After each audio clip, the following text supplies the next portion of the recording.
Hey guys, it's V2 Vengeance, and today we're looking at a game played by 2006 Morris in his E50M. He's on Prokorovka. Of course he's top tier, he's in a tier 10 medium tank.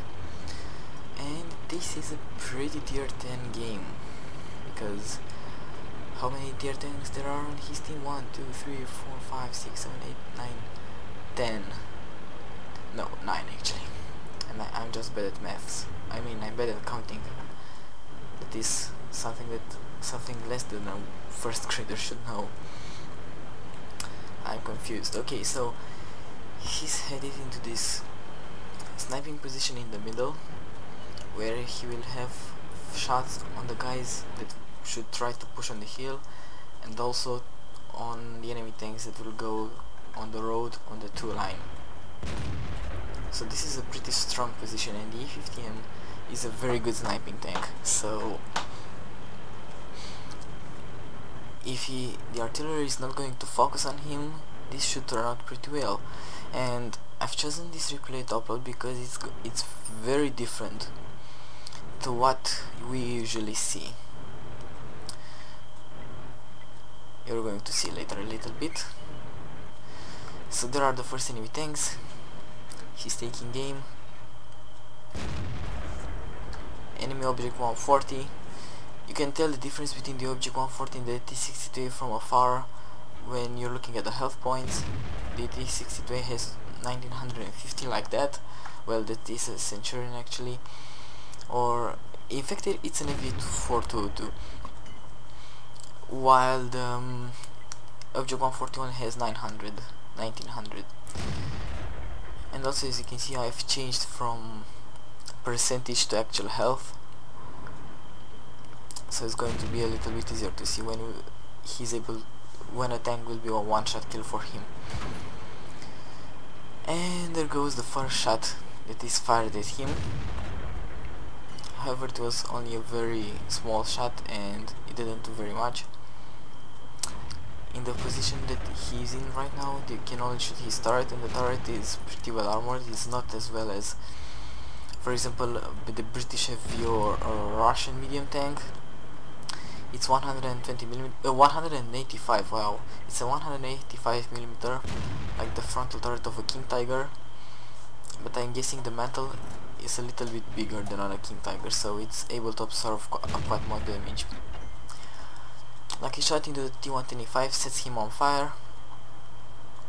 As you can see, instead of aiming for the FV to kill him, he prefers to shoot the T125 for more damage. And he doesn't quite manage to kill the FV. And as you can see, he fired a lot of shots and he did a ton of damage. And no kills for him yet, so there is something that we don't see very often. Usually a game that will have the damage that this guy is going to do until the end of the game is probably 10 kills or something like that, but he won't get, in fact he won't even get a Top Gun, which is unfortunate because he really deserved one. But hey, credits are given for damage and very little for kills, which means that anyway he's going to get a lot of credits from this game. And also this game, it shows very well the sniping capabilities of the E50M, and probably any other tier 10 medium tank in the same position, maybe except the Leopard 1, wouldn't have been able to pull off all those great shots. And maybe the Leopard wouldn't have been able to bounce the 1 or 2 shots that actually hit him and bounced. And to be honest, he hasn't been shot a lot. I also have an E50M video on my channel where I played the E50M as a heavy tank and actually got away with it very well. Steel wall and all that good stuff. Because this tank is very capable of doing almost anything. It can be a medium tank, it can be a sniper medium tank, it can be a heavy tank. It can adapt very well to the situation. Its only problem really is the gun depression. So you can't really go hold down as easily as with other tanks, but like in this video you can see that you can go hold down, so it's not impossible. Very unlucky shot there into the T62A, went under it. It fired back, misses, but the T62A is probably going to reload before him. Yep. T60A has a very good damage per minute. So maybe a T60A in this position, why I'm saying it wouldn't have done as much damage is because even though it has very good accuracy, 0.32, we all know the RNG. So yeah, probably a lot of shots that should have hit, maybe only hit tracks or stuff like that. So yep, from all the medium tanks, when you have to snipe, the E50M is the best. Also because when you're firing at long ranges and enemies are trying to shoot back because of the armor, you're able to bounce a couple of shots, unlike the Leopard. So as you can see, when the other flank has been spotted, there is no problem for him to start shooting those guys. As you can see, the reticle is very small. Wow, that one bounce, I'm really curious how that one managed to bounce. And that guy is dead. So I wanted to say that at the beginning of the video, but I completely forgot. I apologize for not uploading for a large amount of time. I mean, I think it was more than a week. I had some really serious internet problems, and the YouTube needed 1100 minutes to upload a single video. I prepared the Tiger P review, and I tried to upload it twice, and every time it took 1100 minutes to reach 95%, and after that it stuck there, and after 10 hours it told me that the file has been rejected, even though it's an MP4 file. And wow, nobody uses MP4 files, right? Such an unused file. Yeah, so that lost me about 3 or 4 days, and I discovered, I mean, I checked the video to see if it works, and I could open it, I could see that I saw the beginning, the middle and the end, and the problem was actually somewhere about 3/4,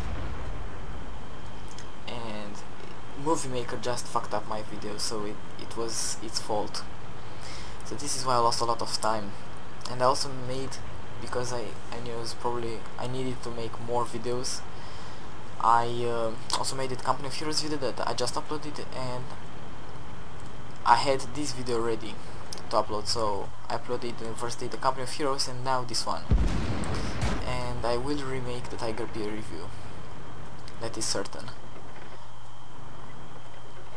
Okay, so he only has 2 kills and he scored a couple of damage while I was talking about what Move Maker did to me and how my internet connection is so slow. It still is, but somehow I'm able to play very well games, so yeah, that's cool. He is a true team player. He says to his team that the Waffenträger 100 is reloading, and he has an object 140 in his sights, and he finished it off, and now he's going for the Waffenträger. So only 3 kills, but a very big amount of damage done. And right now he should be switching to HE, because you know, when you're against the Waffenträger in 100, you want to be firing HE ammo in its turret.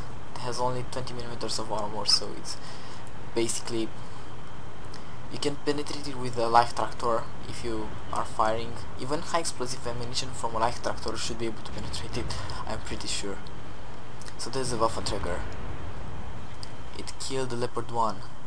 He hasn't really got a shot in the Waffenträger. We know that it's reloaded. It's going down, the Waffenträger is going for the kill. First shot bounces, but it reloaded too quickly. The Waffenträger is dead. So,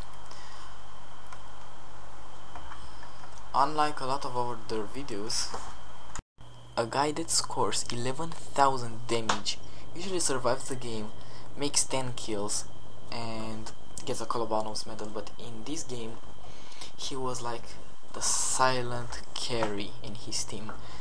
No one really noticed him because he only had 3 kills, but at the end of the game everyone was able to see the power of sniping in the E50M.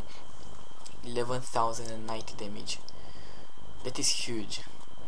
Basic experience 1350. Curtis received 131,000, 5,000 experience with a premium account and double experience for the first victory of the day. 37 shots fired, 30 hit, 29 penetrated, E50M. Actually, he fired a couple of blind shots, so there are his misses, but most of the time you hit what you aim in your E50M. So I hope you guys enjoyed this video. If you did, please think about rating it, and have an absolutely awesome day.